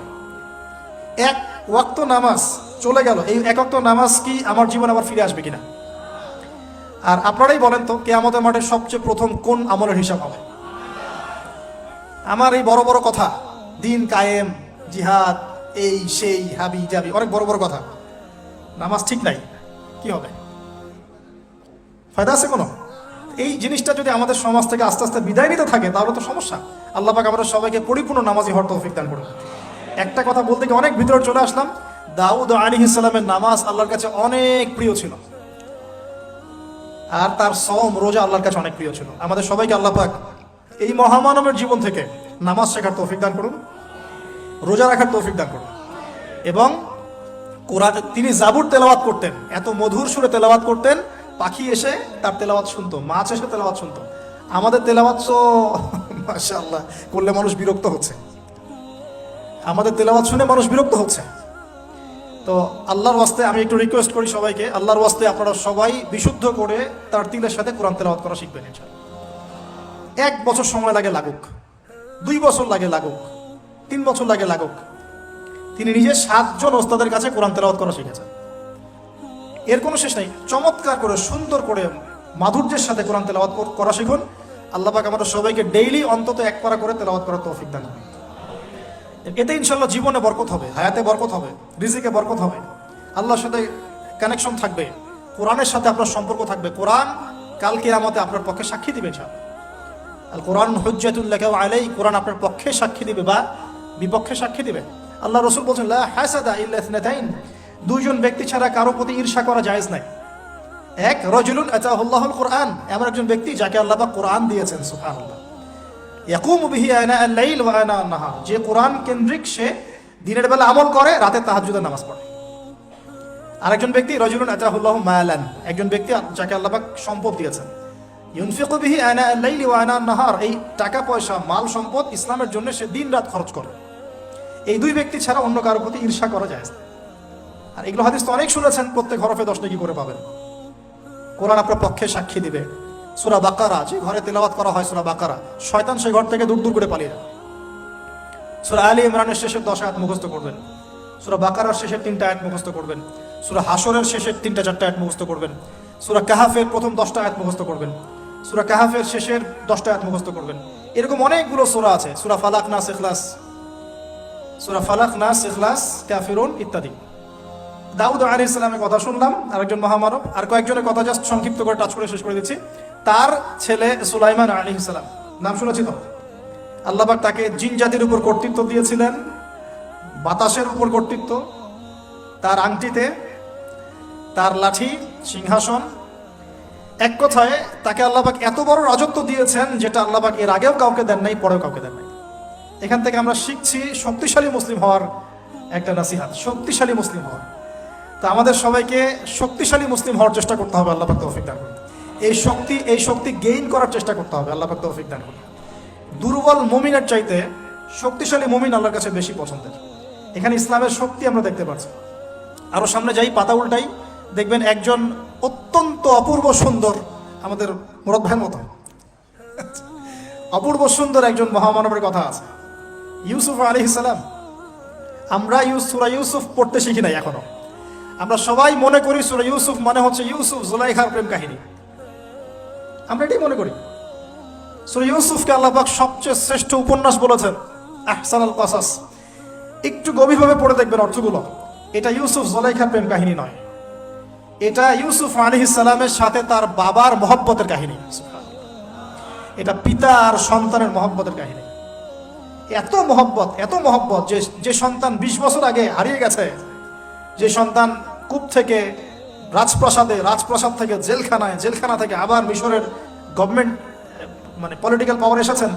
বাবা কিন্তু এটা জানেন না, কিন্তু সন্তান যখন একটা জামা পাঠিয়ে দিয়েছে, জামা, এই কমিজটা নিয়ে যাও, আমার বাবার চোখে দিও, বাবা দৃষ্টি ফিরে পাবে। ওই কমিজ নিয়ে যখন কিছু মানুষ আসছে তার বাসার সামনে, তিনি বলছেন, ইন্নী লাআজিদু রিহা ইউসুফ, আমি আল্লাহর কসম ইউসুফের গন্ধ পাচ্ছি।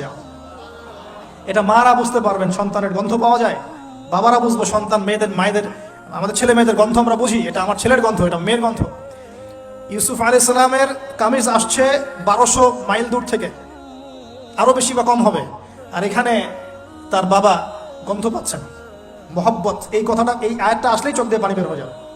ইন্নী লাআজিদু রিহা ইউসুফ, আমি ইউসুফের গন্ধ পাচ্ছি। আর মানুষ বলছে আপনি পাগল হয়ে গেছে, কতদিন আগে ইউসুফ চলে গেল, আপনি ইউসুফের কথা বলতে বলতে বলতে বলতে চোখ অন্ধ করে ফেললেন কাঁদতে কাঁদতে, এখন বলছেন ইউসুফের গন্ধ পাচ্ছেন। সুবহানাল্লাহ। তো সূরা ইউসুফ পিতা আর সন্তানের প্রেম কাহিনী, মহব্বতের কাহিনী, ট্র্যাজেডি লাইফের। ভাইদের ষড়যন্ত্রে চলে গেলেন কূপে, কূপ থেকে রাজপ্রাসাদে, রাজপ্রাসাদ থেকে জেলখানায়। জেনার আহ্বান করছে তাকে, তিনি বলছেন মাআযাল্লাহ, আমি আল্লাহর কাছে আশ্রয় প্রার্থনা করছি। এখানে আমরা সূরা ইউসুফ পড়তে গিয়ে ইউসুফ আলাইহিস সালামের বাহ্যিক সৌন্দর্য নিয়ে কথা বলি, তার চরিত্র, তার বাহ্যিক সৌন্দর্য অনেক বেশি সুন্দর। সূরা ইউসুফ আলাইহিস সালামের এই যে জেনা থেকে মুক্ত থাকার শিক্ষা, এটা যদি আমাদের যুব সমাজ নিতে পারে, ইনশাআল্লাহ অর্ধেক কাজ হয়ে যাবে ইনশাআল্লাহ। কত পার্সেন্ট যুবক আছে বলেন দেখি, একটু অনেস্টলি বলেন, সূরা ইউসুফ আলাইহিস সালামের মতো এরকম তাকওয়া, পরহেজগারিতা, জেনা মুক্ত জীবন যেমন করতে পারে। আমরা তো আরো ইচ্ছা করে প্রেম করি, অ্যাফেয়ার করি, রেপ করি, এই করি সেই করি। আর তাকে অফার করা হচ্ছে সম্ভ্রান্ত পরিবারের একজন রাজার স্ত্রী। ক্বালাত হাইতা লাক ক্বালা মাআযাল্লাহ। তাহলে এই মহামানব জীবন থেকে শিক্ষা আছে।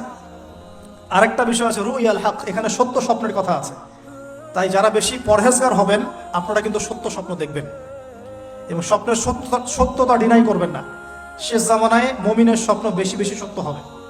যদি সত্য স্বপ্ন দেখেন, ভালো স্বপ্ন দেখেন, প্রিয়জন, কোনো প্রিয় মানুষকে বলবেন।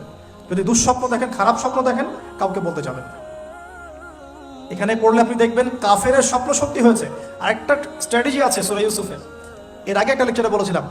ইউসুফ আলাইহিস সালাম এমন অর্থনৈতিক পরিকল্পনা গ্রহণ করেছিলেন যার ফলশ্রুতিতে মিশরের লক্ষ লক্ষ মানুষ দুর্ভিক্ষ থেকে বেঁচে গেছে। সুবহানাল্লাহ। তাহলে এখনকার আমাদের পারিবারিক ক্ষেত্রেই হোক, সোশ্যাল বা ওয়ার্ল্ড অ্যাফেয়ার্সই হোক, ওই ইকোনমিক পলিসি যদি লঞ্চ করা যায়, ইনশাআল্লাহ তাআলা দেখবেন জনগণ না খেয়ে মরবে না। আর এই কথাটা আমি সবাইকে বোঝাতে পারি, বাংলাদেশের মানুষকে বোঝাতে পারি না। কারণ ইউসুফ আলাইহিস সালাম এখানে 7 বছর মেয়াদি একটা পরিকল্পনা নিয়েছেন। অপচয় করো না, যতটুকুতে কাজ হয়ে যায় এতটুকু ব্যবহার করো, বাকিটা সেভ করো। দুর্ভিক্ষ সামনে আসছে, তখন ইনশাআল্লাহ বেঁচে যাবে তোমরা। তাহলে সূরা ইউসুফ থেকে আমরা শিখলাম কি? রুইয়াল হক, সত্য স্বপ্ন, ক্যারেক্টার। আমরা শিখলাম এখানে চরিত্র পবিত্র রাখার ব্যাপার, শিখলাম পারিবারিক বাবা সন্তানের মহব্বত, এক্সট্রাঅর্ডিনারি মুসলিম হতে হলে এগুলো দরকার আছে। একটু সামনে যান, একজন ব্যক্তির নাম বলছি, ইউনুস আলাইহিস সালাম, নাম শুনেছেন কিনা? আমরা সবাই জানি তিনি মাছের পেটে ছিলেন। কেন ছিলেন এটা অনেকে জানি না। কেন তিনি, কেন আল্লাহ পাক কেন তাকে মাছের পেটে পরীক্ষা করলেন? আল্লাহ পাক তাকে ওই পরীক্ষায় ফেলেছেন 3 দিন 3 রাত মাছের পেটে। তখন তিনি কি দোয়া করছেন? লা ইলাহা ইল্লা আনতা সুবহানাকা ইন্নী কুনতু মিনাজ জালিমিন। আল্লাহ পাক বলছেন সূরা সাফফাতের মধ্যে, তিনি যদি এই দোয়াটা না পড়তেন, লা লাবিসা ফি বাতনিহি ইলা ইয়াউমি ইউবআসুন, কিয়ামত পর্যন্ত তিনি মাছের পেটেই থাকতেন। নাউজুবিল্লাহ। তাহলে এখান থেকে আমরা শিখলাম, জীবনে অনেক চড়াই উতরে আসবে, সবর করতে হবে। দাওয়াতের মেহনতে সবর করতে হবে। মানুষ কবুল করলো না দেখার দরকার নাই, আমি আমার গতিতে দাওয়াত দিতে থাকবো। আর বিপদ আপদ যদি চলে আসে, দোয়া ইউনুস পড়বো, বলবো লা ইলাহা ইল্লা আনতা সুবহানাকা ইন্নী কুনতু মিনাজ জালিমিন। আল্লাহ পাক যে কোনো বিপদ দূর করে দিবেন ইনশাআল্লাহ। সাক্ষাৎ মউত থেকে আল্লাহ পাক এই দোয়া পড়লে বাঁচাতে পারেন। এটা কি মৃত্যুর মুখোমুখি ছিলেন না মাছের পেটের মধ্যে? ওখানে কিন্তু মাছ যখন বমি করে দিয়ে গেছে তীরে, তখন সেখানে লাউ গাছ উৎপন্ন করা হয়েছে, লাউ গাছ। তো এটাতে আপনারা বুঝে ফেলেন যে এর সাথে কি সম্পর্ক আছে। তো ইউনুস আলাইহিস সালামের জীবন থেকে শিক্ষা কি? এই দোয়া পড়বো, লা ইলাহা ইল্লা আনতা সুবহানাকা ইন্নী কুনতু মিনাজ জালিমিন। আরেকজন নবীর নাম আইয়ুব, মহামানব, অনেক দিন অসুস্থ, মনে আছে? দীর্ঘদিন অসুস্থ। এখানে একটা কথা বলার লোভ সামলাতে পারছি না, সালাত আমরা একসাথে পড়বো ইনশাআল্লাহ। আচ্ছা, সেটা হচ্ছে আইয়ুব আলাইহিস সালাম কখন এই দোয়া করেছেন? রব্বি আন্নী মাসানিয়া দুররু ওয়া আনতা আরহামুর রাহিমিন।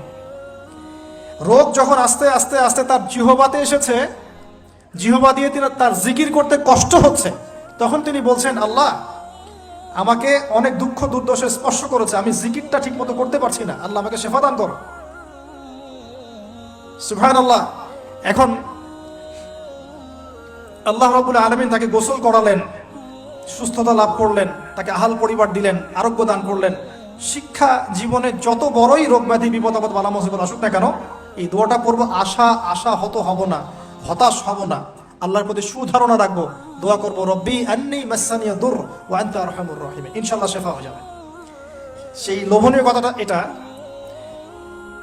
আইয়ুব আলাইহিস সালামের শরীরে রোগ ছিল, কলবে কি রোগ ছিল? আইয়ুব আলাইহিস সালামের কলবে কি রোগ ছিল? রোগটা দেহে ছিল। এখন 1 মিনিটের জন্য যদি আমরা আমাদের পোশাকটাকে চেঞ্জ করি, দেহটাকে কলবের পোশাক দেই, কলবটাকে দেহের পোশাক দেই, বলেন তো কত % মানুষ সুস্থ থাকবে? কথাটার ভিতরে ঢোকেন। মনে করেন আমাদের দুটো পোশাক, বাইরের দেহের পোশাক, একটা ভিতরের কলবের পোশাক। দেহে আমরা এখন সুস্থ সবাই, তাই তো? এখন এই দেহটাকে আমরা কলবের রূপ দিলাম, কলবটাকে আমরা দেহের রূপ দিলাম। এখন দেখেন তো কত % মানুষ সুস্থ আছে? আমাদের মধ্যে 99% মানুষ অসুস্থ না এখন, বিকজ আমাদের সবারই কলব অসুস্থ। এই কলবের মধ্যে হিংসা আছে, বিদ্বেষ আছে, জেনা আছে, পরকীয়া আছে, লোভ আছে, লালসা আছে, কি নাই? তাহলে বলেন তো, আইয়ুব আলাইহিস সালামের এই দোয়া পড়ার সবচেয়ে বেশি হকদার কে? তিনি না আমরা? বুঝতে পারছেন না? ওই দোয়াটার উপর আমল করার সবচেয়ে বড় হকদার কার বেশি প্রয়োজন, আমাদের না তার? ব্যাস, আমরা এখন আমাদের নামাজে দোয়া পড়বো, রব্বি আন্নী মাসানিয়া দুররু ওয়া আনতা আরহামুর রাহিমিন। আল্লাহ আমাদের কলবে রোগ হয়ে গেছে, আল্লাহ তুমি আমাদের এই রোগ থেকে শেফা দান করো। কারণ কলব শেফা না হলে কোনোদিনও আমাদের আমল কিন্তু কবুল হচ্ছে না। কলবের মধ্যেই সমস্যা থাকলে আমল কবুল হচ্ছে না। আল্লাহ মাফ করুক আমাদেরকে। এখন কলব পরিষ্কারের কয়েকটা টিপস। 1, ডেইলি একবার করে হলেও চিন্তা করতে হবে যে আমরা এই পৃথিবীতে থাকতে আসি নাই, আমাদেরকে যেতে হবে। একবার করে হলেও চিন্তা করতে হবে। 2, ডেইলি 1 পারা কোরআন তেলাওয়াত আপনাকে আল্লাহর দিকে নিয়ে আসবে, কলব পরিষ্কার হবে ইনশাআল্লাহ। ডেইলি জিকির আজগার, হিসনুল মুসলিম বই থেকে ডেইলি জিকির আজগার করবো ইনশাআল্লাহ, কলব পরিষ্কার হবে।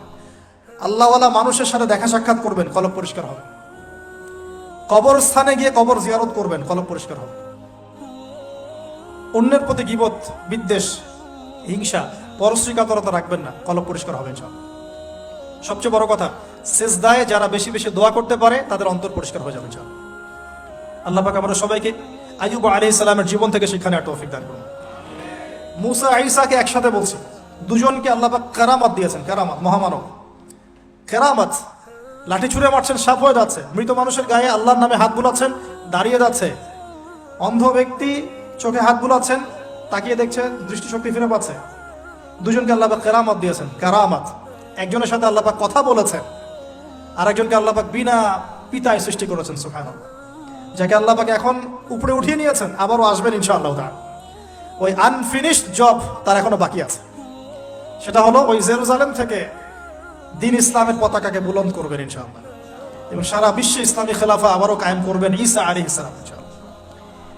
এবং মিথ্যা মাসিহুদ দাজ্জালকে হত্যা করবেন ঈসা আলাইহিস সালাম।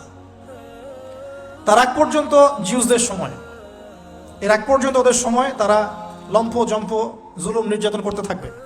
এটাই হবে তাদের শেষ শেষ ধ্বংসের পরিণতি। এরপরে তারা কখনোই পৃথিবীর বুকে মাথা ধরে দাঁড়াতে পারবে না ইনশাআল্লাহ।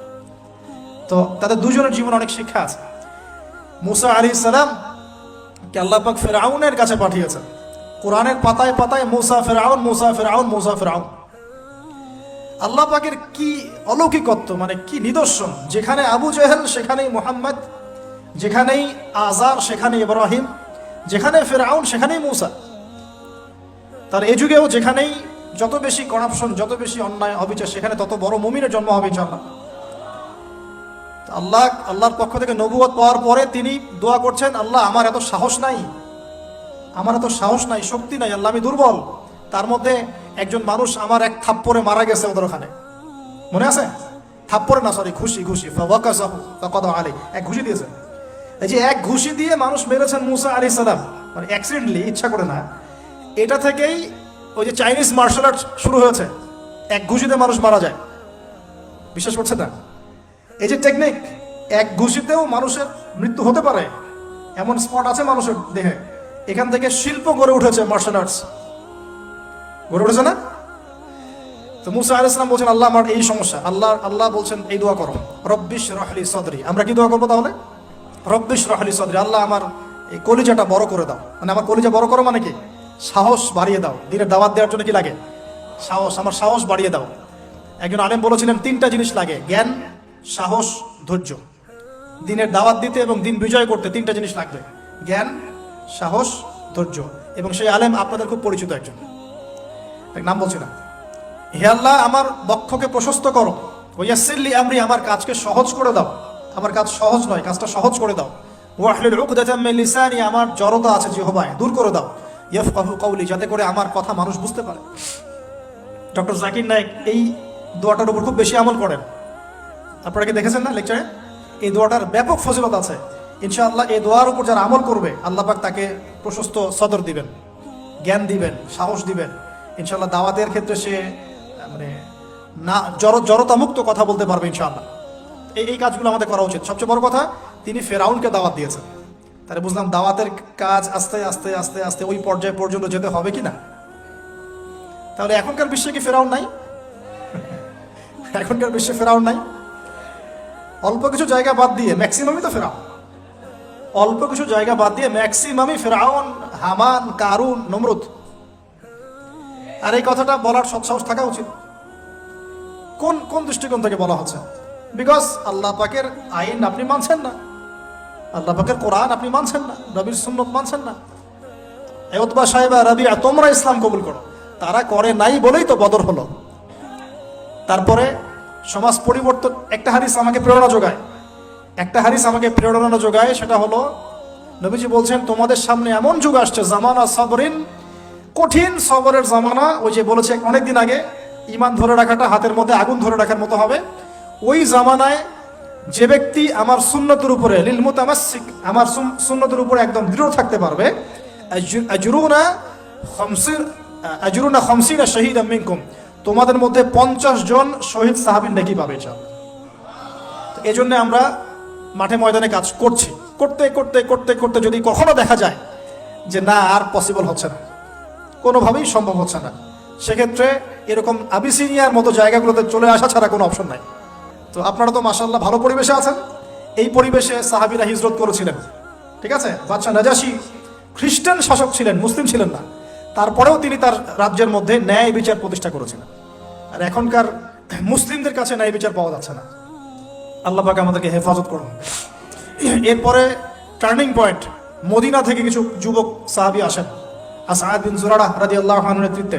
তারপরে তারা ফিরে যান, পরের বছর 12 জনকে নিয়ে আসেন। তারপরের বছর আসেন ৭৫ জনকে নিয়ে। এরপরে বায়াতে আকবায়ে কুবরা হয়। বায়াত একটা বিষয় আছে ইসলামে, এটা তো উঠেই যাচ্ছে আস্তে আস্তে। এটা নিয়ে নিচ্ছে কিছু ভণ্ড পীর সাহেব, তাই না? কিন্তু অরিজিনালি কিন্তু ইসলামে একটা বায়াতের ব্যাপার আছে। তো নবী সাল্লাল্লাহু আলাইহি ওয়াসাল্লাম সেটা নিয়েছেন। নেয়ার পরে আল্লাহ পাক তাকে আদেশ করেছেন মদিনায় হিজরত করো। তখন তিনি মদিনায় হিজরত করে সেখানে গিয়ে মদিনা সনদ করা, মসজিদ নববী নির্মাণ করা, তারপরে ইহুদিদের সাথে চুক্তি করা, একটা রাষ্ট্র যেভাবে ফাংশন করে সব সেখানে হলো। তারপরে সামরিক অভিযান শুরু হলো আস্তে আস্তে। এই করতে করতে কিছু সারিয়া হলো, সারিয়া সাইফিল বাহার, সারিয়া আবুয়া, সারিয়া বুয়াত, এরকম অনেকগুলো সারিয়া হওয়ার পরে এক পর্যায়ে বদর যুদ্ধ হয়েছে।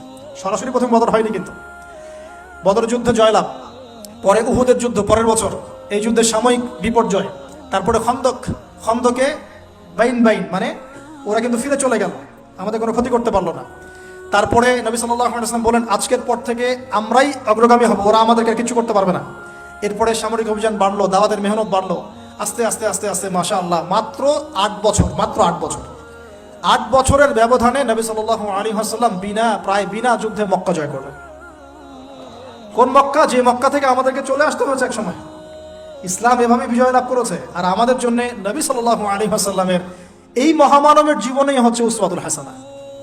আমাদের জন্য কিন্তু আগেকার মহামানবরা উসওয়াতুল হাসানা নন, যাদের কথা আমরা আলোচনা করলাম, তাদের থেকে আমরা শিক্ষা নিচ্ছি, কিন্তু আমাদের উসওয়াতুল হাসানা হচ্ছেন নবী সাল্লাল্লাহু আলাইহি ওয়াসাল্লাম। তার এই সিরাত, তার এই জীবনী পড়লে আমরা আমাদের ব্যক্তি জীবন, দাওয়াতের জীবন, পারিবারিক জীবন, কখন কি করতে হবে, এই পুরো বিষয়টা আমরা খুব ভালো করে আয়ত্ত করতে পারবো। আল্লাহ রাব্বুল আলামিন আমাদের সবাইকে নবী সাল্লাল্লাহু আলাইহি ওয়াসাল্লামের জীবন থেকে শিক্ষা নেওয়ার তৌফিক দান করুন। তিনি উম্মার কল্যাণকামী ছিলেন, আমাদেরকে তিনি ভালোবাসতেন, আমাদের জন্য এত কষ্ট করেছেন, তিনি চলে গেছেন, রেখে গেছেন আমাদের কাছে এই দ্বীন ইসলাম। এটাই আমানত। আমরা ছাড়া এরপরে আর কোনো নবী আসছেন না, আমাদের কাঁধেই দায়িত্ব। অতএব শুধু ওলামায়ে কেরামদের কাঁধে দায়িত্ব নয়, আমাদের সবার কাঁধেই দায়িত্ব। যখন ওলামায়ে কেরামরা দায়িত্ব পালন অবহেলা করবে, আল্লাহ পাক আপনাদেরকে নিয়ে আসবে এখানে ইনশাআল্লাহ। আল্লাহ পাকের কোনো পরোয়া নাই, কিন্তু আল্লাহ পাকের কোনো পরোয়া নাই। যদি আমরা ওলামায়ে কেরামরা দায়িত্ব পালন না করি, আল্লাহ পাক আপনাদেরকে নিয়ে আসবেন এই চেয়ারগুলোতে বসাবেন ইনশাআল্লাহ। অতএব এই উম্মর সবার দায়িত্ব আছে। নবী সাল্লাল্লাহু আলাইহি ওয়াসাল্লামের সেই আদর্শ তার পরবর্তীতে বাস্তবায়ন করেছেন আবু বকরের মতো সাহাবী রাদিয়াল্লাহু আনহু, ওমর ইবনে খাত্তাবের মতো সাহাবী, উসমান বিন আফফানের মতো সাহাবী, আলী ইবনে আবি তালেবের মতো সাহাবী। এরপরেও উমাইয়াদের 93 ইয়ার্স, আব্বাসীয়দের প্রায় 500 বছর, উসমানীয় খেলাফত, ফাতেমি খেলাফত, কর্ডোবা ইসলামী খেলাফত, আপনার মামলুকদের শাসন, মুঘলদের শাসন, আফগানদের শাসন, হতে হতে হতে হতে এই 1917 সাল পর্যন্ত সারা বিশ্বে এগুলোই চলেছে আলহামদুলিল্লাহ। লাস্ট 100 বছরে মাশাআল্লাহ আমরা আমাদের ট্র্যাক হারিয়ে ফেলেছি। কি করলাম?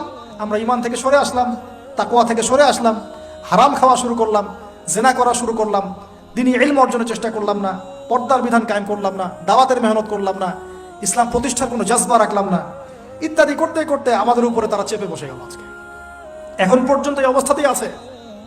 এখন আমরা কি চাই এই অবস্থাতেই কিয়ামত হোক, নাকি আগামী ইসলামের যে বিজয়গুলো আসবে সেখানে আমরাও কিছু ভূমিকা রাখি? আমরা যদি ভূমিকা রাখতে চাই যার যার জায়গা থেকে, এই কয়টা কাজ আমরা একটু করার চেষ্টা করি। আল্লাহ পাক তৌফিক দান করুন। 1, পুরো কোরআনটা পড়বো ইনশাআল্লাহ। 2, হাদিসের কিতাবগুলো মোতাআলা করবো ইনশাআল্লাহ। 3, আমরা যা জানবো ইমিডিয়েট আমল করার চেষ্টা করবো ইনশাআল্লাহ। এই জামানার আবু বকর ওমর হতে হবে আমাদেরকে, এই জামানার আবু বকর ওমর হতে হবে আমাদেরকে। দেখেন, ওনারা যদি এই জামানায় থাকতেন তাহলে কি ওই ভাষায় কথা বলতেন না এই ভাষায় কথা বলতেন? তো এই জামানার আবু বকর ওমররা হবে স্মার্ট, বিচক্ষণ, মুত্তাকি, পরেজগার, দ্বীনি ইলম অর্জন করবে, তারা দ্বীনের জন্য ডেডিকেটেড থাকবে। আল্লাহ পাক আমাদের সবাইকে কবুল করুন, আমিন। প্রয়োজন 4 নাম্বার, আমাদের আদর্শ পরিবার, পারিবারিক মূল্যবোধে কোনো ছাড় দিব না ইনশাআল্লাহ। 5 নাম্বার, আমাদের সন্তান, এই যে ছোট ছোট বাচ্চারা যারা আছে, বাচ্চাদেরকে ডিনামাইট করে গড়ে তুলবেন ইনশাআল্লাহ। বাচ্চাদেরকে একেবারে ডিনামাইট, মানে জেনারেল নলেজ, ইসলামিক নলেজ, প্রত্যেকটা ডিপার্টমেন্ট যেন ওদের স্ট্রং থাকে ইনশাআল্লাহ। এবং ছোটবেলা থেকেই ওদেরকে নামাজ, ইসলামিক নীতি, নৈতিকতা, মূল্যবোধ দিয়ে বড় করবেন ইনশাআল্লাহ। আল্লাহ তৌফিক দান করুন। আরও প্রয়োজন হচ্ছে হালাল খাওয়া। আলহামদুলিল্লাহ, এটাতে আমরা চেষ্টা করছি, আল্লাহ পাক বরকত দান করুন। আর কি দরকার হবে? উম্মার ঐক্যের চেষ্টা করা। আর 2-3টা পয়েন্ট হচ্ছে আমরা ফিজিক্যালি ফিট থাকার চেষ্টা করবো ইনশাআল্লাহ। হালাল খাওয়ার কথা বলেছি, এবং ফুডের ব্যাপারে সচেতন থাকবেন। ডিভাইস এডিক্টেড হবেন না, প্রাকৃতিকভাবে বড় হন, নিজেদের জীবনটাকে মূল্যায়ন করি, হায়াতটাকে মূল্যায়ন করি। এক একটা দিন, এক একটা রাত চলে যাচ্ছে, লাইফ থেকে চলে যাচ্ছে। আমরা আমাদের গোল্ডেন টাইমগুলোকে মূল্যায়ন করি, আমাদের মা বোনদেরকে পর্দায় রাখি, পারিবারিক মূল্যবোধগুলো সুন্দর করার চেষ্টা করি, দাওয়াতের মেহনত বাড়াতে থাকি এবং অবশ্যই ইউনাইটেড থাকবেন। প্রয়োজন আপনাদের মধ্যে একজনকে আপনারা আমির বানিয়ে নেবেন, তাদেরকে তার আন্ডারে থেকে সুন্দর মতো আপনারা পরামর্শ করে চলবেন। থাকতে হয়, একজন নেতা থাকতে হয়, না হলে 10 নেতা হলে তো সমস্যা, 10 জন 10 কথা বলবে তখন।